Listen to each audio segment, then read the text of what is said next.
সকালের এই মিষ্টি রোদ বলে দেয় দিনটা কেমন যাবে।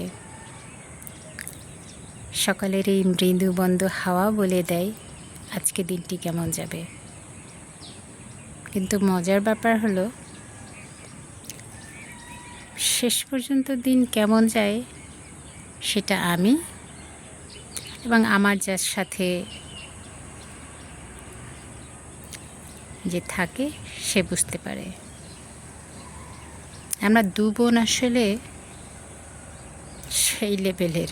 এই যেমন একটু আগে খুব রোদ ছিল, এখন রোদ নেই।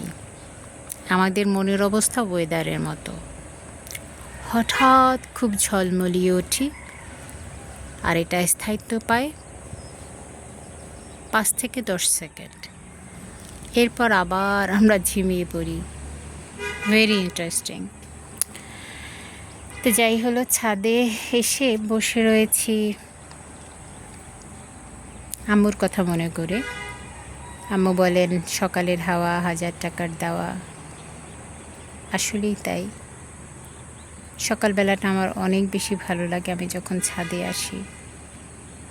কিন্তু ইদানিং এত অসাড় হয়ে পড়েছি, কোনো কাজ করতে ইচ্ছে করে না। যেমন কচু গাছের যত্ন নিতে পারছি না। কচু গাছ কেমন, আমার গাছে পাতা শুকিয়ে এরকম পড়ে আছে, এটা তো প্রশ্নই ওঠে না, কিন্তু সেটা হয়ে আছে। দেন তবে ভালো লাগছে, এত অযত্নের পরও কি চমৎকার ফুল দিয়ে যাচ্ছে আমার করম চা। ওকে আমি খুব একটা যত্ন করি না, গাছটা বেশ ঝোপালো হয় এবং আমি রাউন্ড শেপ দিয়ে রেখেছি। দেখুন কত চমৎকার লাগছে। পাশে ওইটার থেকে একটা কাটিং করে গাছ লাগিয়েছি। এই সময়টা অর্থাৎ ঘন বর্ষার সময় কাটিং থেকে গাছ করাটা খুব সহজ হয়। শুধু একটা ম্যাচিউর ডাল কেটে 6 ইঞ্চির মতো হোক সেটা লাগিয়ে দিন, দেখবেন গাছ হয়ে গেছে ইনশাল্লাহ। আর এপাশে আছে আমার কিছু একটা তেঁতুল গাছ, থাই তেঁতুল গাছ। তেঁতুলও হয় আলহামদুলিল্লাহ, কিন্তু সাইজে ছোট হয়। ছাদের গাছ তো, এটাকে যদি আমি বাগানে রোপণ করতে পারতাম মাটিতে সরাসরি, তাহলে এটার অবস্থা খুব ভালো থাকতো। আর ওপাশে তো আছে পেয়ারা গাছ, 2টো পেয়ারা, আর উপরে আছে হচ্ছে ট্যাং ফল গাছ। আমি আসলে খুবই অসুস্থ বলে হেঁটে হেঁটে ভিডিও করতে পারছি না। আর এটা হলো আমার দেশি পেয়ারা গাছ। আম্মা পেয়ারা খুব খেতে পছন্দ করেন, এই জন্য পেয়ারার আধিক্যটা বেশি। আর এটা হলো সিডলেস পেয়ারা, 1-2টো এসেছিল, খুব একটা আসেনি। আর ওপাশে হলো আনার, অস্ট্রেলিয়ান আনারটা আমি লাগাতে মানা করব, কারণ এটা খুব বেশি রোগাক্রান্ত হয়। এখন আমি বুঝতে পারছি না এটার ট্রিটমেন্ট কীভাবে করব। কেউ এখন আর হেল্প করে না। এক কৃষিবিদ ছিল খুবই ভালো, ভদ্রলোক মারা গেলেন। আমার কাছে আমি ডাকতাম, উনি আসছিলেন 2বার, এত কান্না করছিলেন যে আমার জন্য দোয়া করবেন। তো পরে ভদ্রলোক মারা গেলেন আর কি। আমি শুনে খুব ব্যথিত হয়েছিলাম। হ্যাঁ, উনি থাকলে বেশ ভালো হতো। খুব কোঅপারেটিভ ছিল। আল্লাহ তাকে জান্নাতুল ফেরদৌস নসিব করুন। ভালো মানুষের কথা আসলে মানুষ মনে রাখে। সে আমার পরিচিত না, আত্মীয় না, জাস্ট আমি তাকে ডেকেছিলাম, উনি আসছিলেন, এটাই। তো সবার আগে আমাদের ভালো মানুষ হওয়া উচিত। ভালো মানুষ বলতে যে খুব টাকা পয়সা থাকতে হবে সেটা না, আন্তরিকভাবে ভালো মানুষ হওয়া উচিত। আমরা আসলে মানুষ, কিন্তু ভালো মানুষ না। আমরা খুব জাজমেন্টাল মানুষ, অন্যকে খুব সহজে জাজ করে ফেলি এবং মানুষকে খুব কষ্ট দেই, অহৈতুক কষ্ট দেই, এবং স্বার্থের জন্য আমরা অনেক কিছু করতে পারি। সেটা আমি আমার আপন ভাই বোনদের দিয়েই বুঝেছি, যাদের আমি এত ভালোবাসছি, যাদের কোনো দিন আমি ক্ষতি পর্যন্ত করার চিন্তাও আসে নাই, করা তো দূরের কথা, যে অপদস্থ করলো আমাকে, আমি আসলে ভুলতে পারি না। আমি চাই ভুলতে, আমার সকাল বিকেল রাত দুপুর আমি চাই, আই এম ট্রাইং। একটা গাছ হলেও তো তার পুরনো ডালপালা এরকম দেখুন শুকিয়ে নষ্ট হয়ে যায়, আমার দুঃখগুলো কেন এরকম যায় না?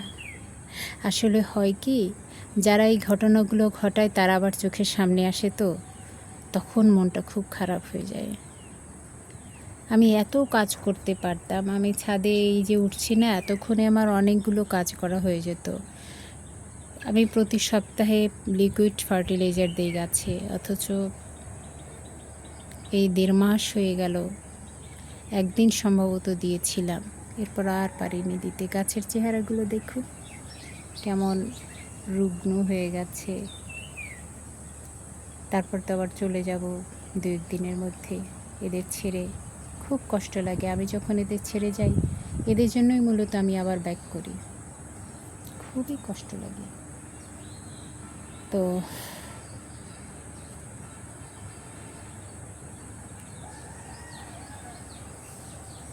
কষ্ট লাগাটা কি স্বাভাবিক নয়? গাছ অন্তরকে প্রশান্তিতে ভরে দেয়, কিন্তু আমার অন্তরটা কেন প্রশান্তিতে ভরে যায় না? আল্লাহর কাছে তো প্রে করি। Anyway,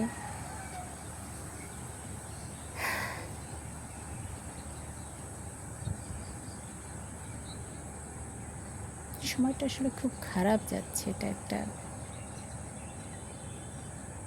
important thing.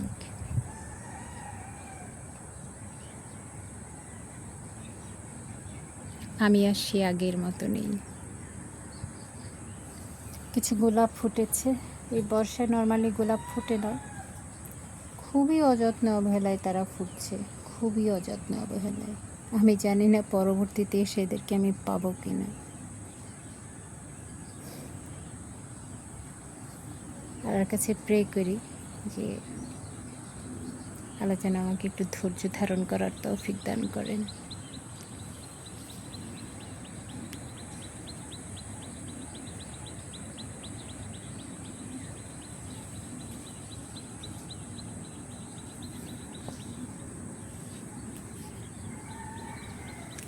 আজকে আকাশটা খুব সুন্দর, পেঁজা তুলোর মতো নীল আকাশে এই সাদা মেঘগুলো ভেসে বেড়াচ্ছে। আমার আকাশের রূপ খুব ভালো লাগে।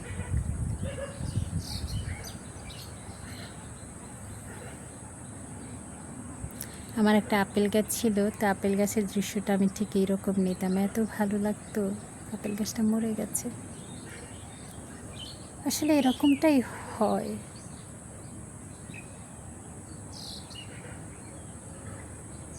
জীবনটা আসলেই খুব এত বেশি এক্সামে পরিপূর্ণ, এটা তো আল্লাহর তরফ থেকে হয়তো কোনো পরীক্ষা।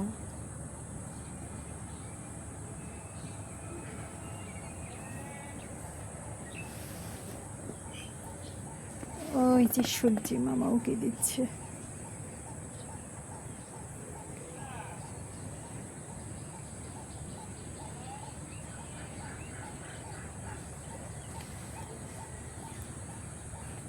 আর এই যে আনারস গাছ লাগিয়েছি, আরও কিছু গাছ লাগিয়েছি, দেখা যাক।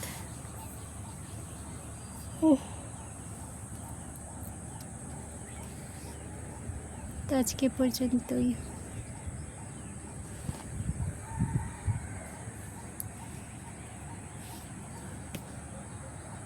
আচ্ছা, ও পাশে একটা জিনিস একটু দেখাই।